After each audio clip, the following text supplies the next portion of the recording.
Start. हाय हाय नाही असं करायला पाहिजे ना. हा अटायर बघताय तुम्ही, हा पूर्ण अटायर गजानन महाराजांवर चाललेल्या फिल्ममधला आहे आणि त्या फिल्ममध्ये एक अप्रतिम गाणं गायलं वैशाली सामंतने आणि त्या गाण्यावर मी खूप छान असं नृत्य करते आणि त्या गाण्याचे बोल आहेत, राज्यसा सोडू नको माझा हात.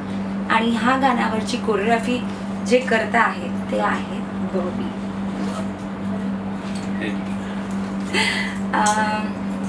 खूप छान अशी कोरिओग्राफी झाली आणि तुम्ही हे सगळं टोटली बघताय, मेकिंग बघताय, त्यात तुम्ही बघत असाल की गाणं कशा पद्धतीने टेकिंग होतं आणि कशा स्टाईलने होतं. एक वेगळा गुजरा लुक त्या गाण्याला आहे. तर हा सगळा जो आयडिया आहे आणि जी काही तुम्हाला सगळं काही दिसतं ते सगळं बॉबीचं डोकं आहे. सो आपण बॉबीला विचारूया की हे गाणं करताना त्यांना काय वाटलं आणि कसं वाटलं.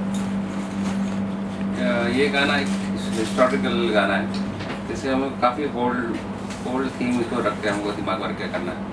बाकी मुजरा तो है.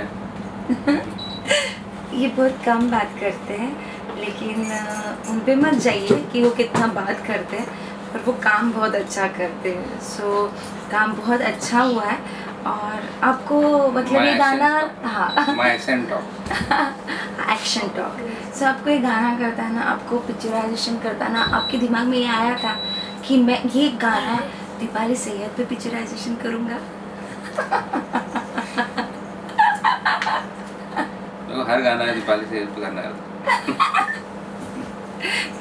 ये जो बोला है वो मेरा पति बोला है कि उनको हर एक गाना दीपाली सैयद पे पिक्चराइजेशन करना होता है.